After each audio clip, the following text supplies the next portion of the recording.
Hello, hello, and welcome back to the Burn Pancakes podcast, the podcast where we laugh, cry, and survive motherhood together. I'm your host, Katie Fensky, and I remind moms that everyone burns their first pancake. Today's episode topic is one I think will really hit home with a lot of you because we're talking about motherhood expectations versus the reality of motherhood. I don't know about you, but before I had kids, I had a whole different idea of what motherhood was going to look like. Me in this like flowy sundress, pushing a stroller through the park, sipping on a latte while my child just gently slept in the stroller. Well, spoiler alert, the reality looked a whole lot different. Let's just say that the flowy dress was replaced by yoga pants. I had a cold latte, and my baby was screaming at a volume that probably made the neighborhood dogs bark. I think I was even just too afraid to even go out in public. So, yeah, it was a huge reality check for me. Now, I'm sure many of you have a very similar experience. So, I'm going to share some examples in this episode so that you can feel less alone. Let's start off with birthdays. Birthdays and holidays. The expectations of who I thought I would be. I thought I'd be that Pinterest mom. I thought I'd have a balloon arch, a cake that looked like it belonged on the Great British Bake Off, and party favors that kids actually wanted to take home. That was going to be me. But the reality in our house, we actually keep birthdays pretty simple. I've learned that we can still have birthdays really special without renting out a trampoline park and inviting the entire class to the party. We tend to just have a party at home with family. That's kind of just something we started and we've just kept it going. I do make a homemade cake. I do get my inspiration from Pinterest, but even when I make it myself, it still is lopsided and definitely it looks homemade. But my boys love them.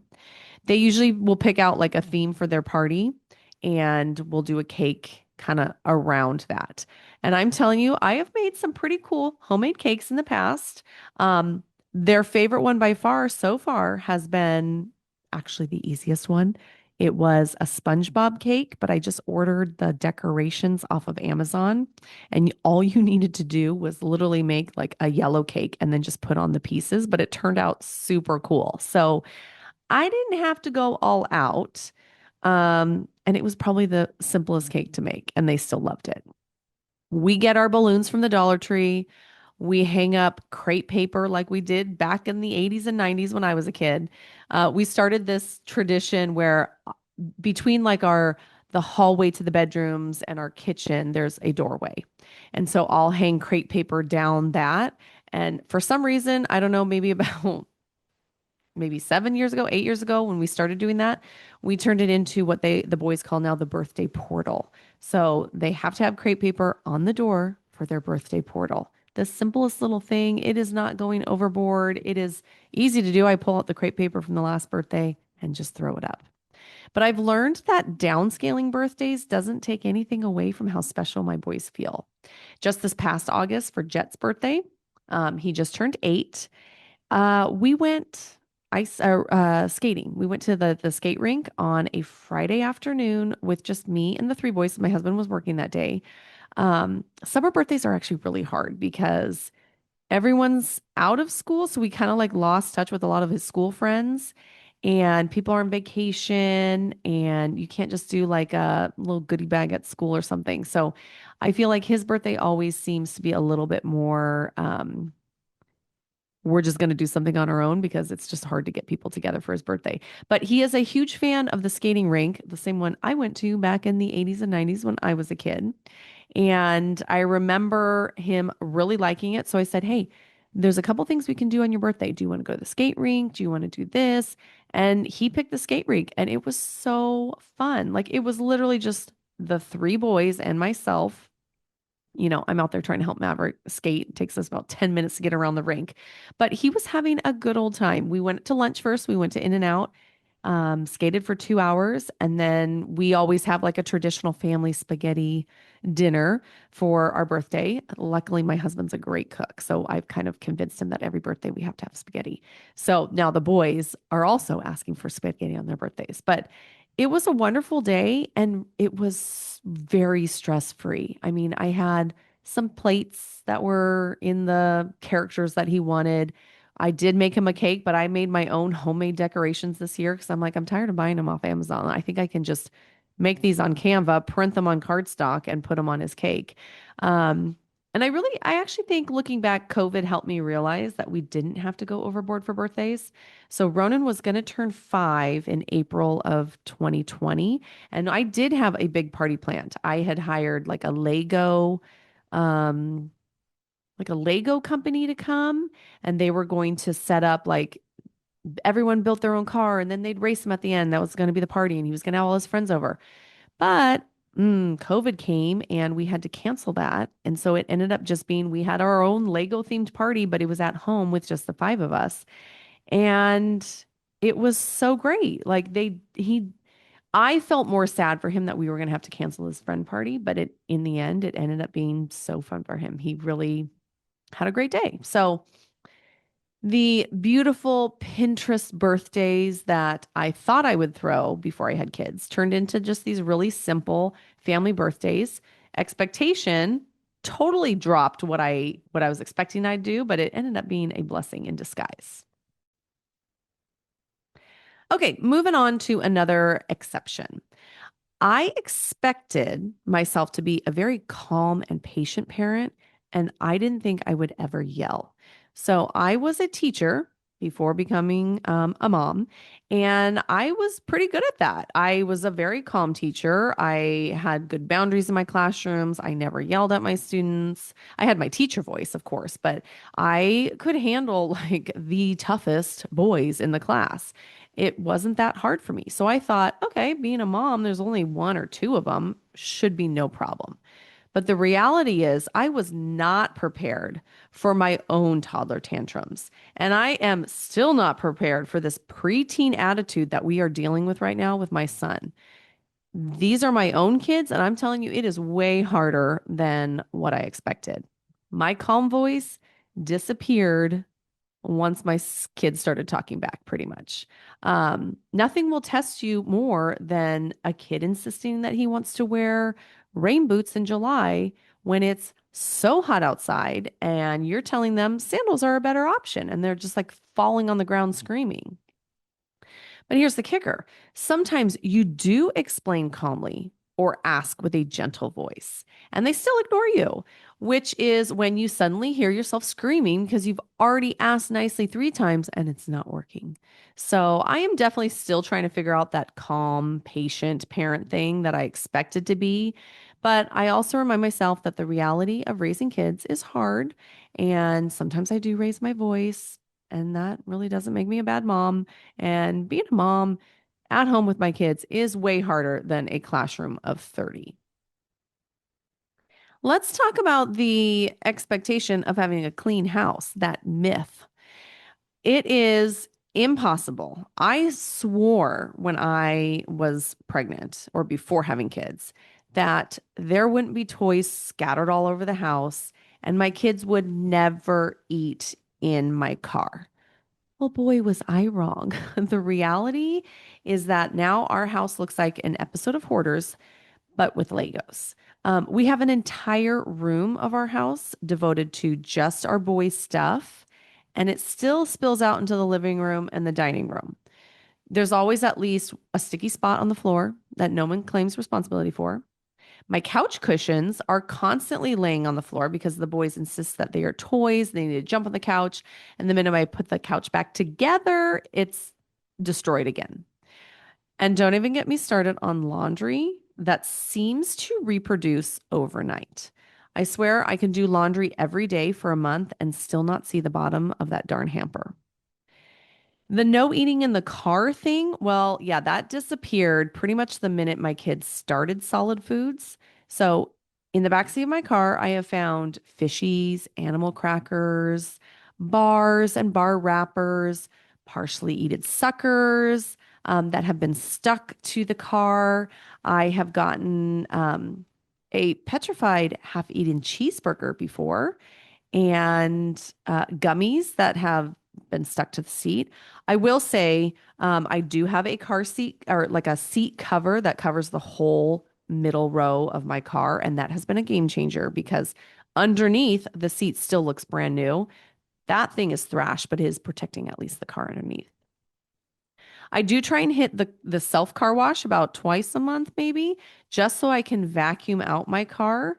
But my pre-baby self would be absolutely mortified, by what my car looks like now. It like just the amount of crumbs and wrappers and toys and things that are in the back seat. I mean, my former self would not approve. Okay, let's talk a little bit more about the bigger expectations. There's another layer to all this too, and that's mom guilt. The expectation was that I could do it all. I could work, I could clean, I could raise polite children, cook every meal, volunteer at school, and still have time for my own self care. But the reality is, some days we have chicken nuggets for dinner again. Some days I completely forget that it's Spirit Week at school or that my kids have minimum day and I need to pick them up on time. Um, some days I hide in the bathroom just to get a moment of silence and get away from them. And all of those things don't make me a bad mom. It just makes me a human. But that pesky mom guilt always seems to sneak in and it expects us to do so much more than what in reality we actually can. Now, I want to move on and do some like rapid fire expectations versus reality. So, short and sweet. Let me know if you feel this about any of these. So, the expectation was baby was going to sleep through the night by 3 months. You read all the baby books. This is how to do it. The reality is your baby thinks it's 2 a.m. and it's party time every night for pretty much the first year of their life. I don't think we really got the sleep thing down until our kids were maybe 3. Another one is, hey, I'm going to cook balanced organic meals for my family. The reality is, chicken nuggets are basically their own food group in our house. Beige dinners like mac and cheese, dino nuggets, quesadillas, those are the staples. The expectation that family outings and going to restaurants will be a lovely bonding experience. But the reality is that dinners out at restaurants with kids are so stressful that now we tend to not eat out. I mean, we do order in a lot more than I thought we would because going out to eat with them always ends up with us just being more stressed.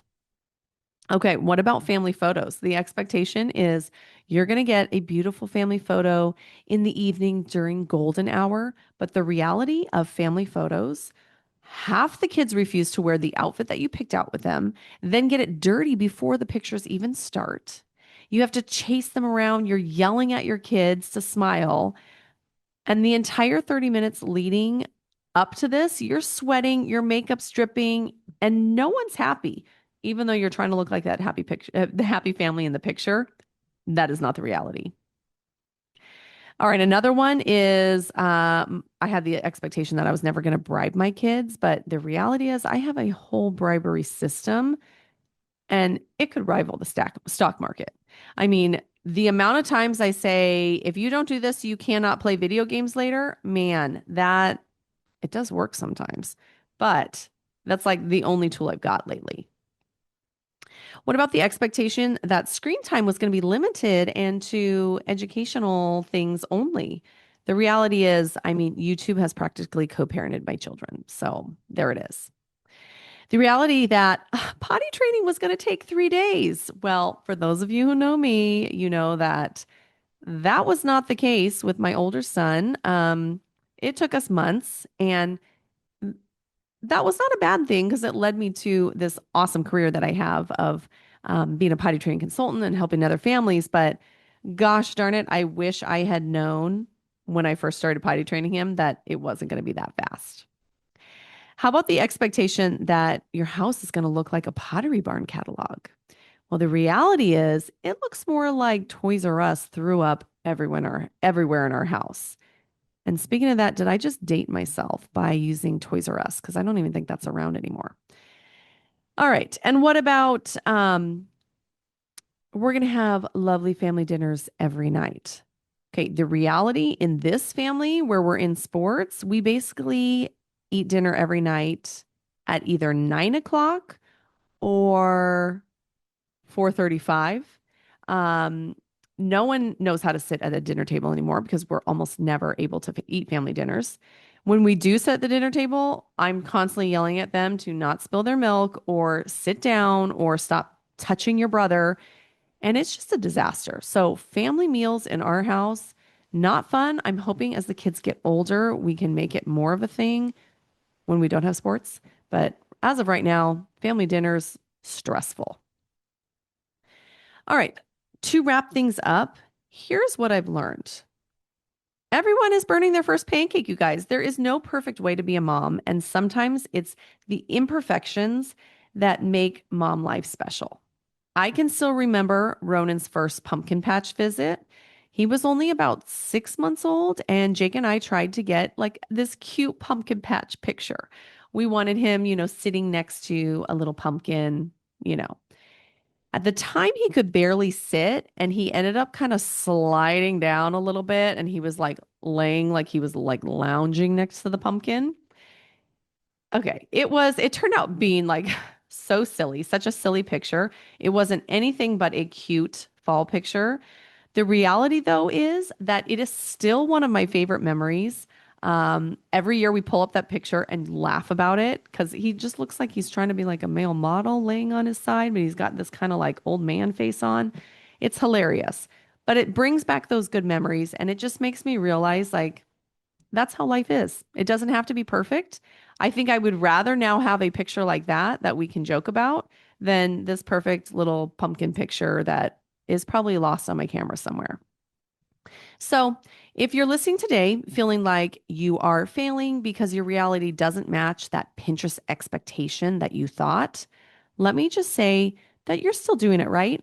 Messy is normal, imperfect is beautiful, and your kids will remember and love their childhood. They're not going to remember the laundry pile. They're not going to remember that one time you yelled at them.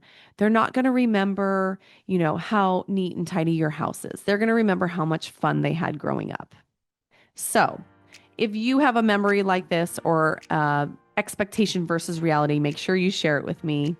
Thank you for hanging out again on the Burnt Pancakes podcast. If you love this episode, make sure you share it with your friends so we can grow this community of imperfect moms. And until next time, I want to remind you that everyone burns their first pancake, so just keep flipping.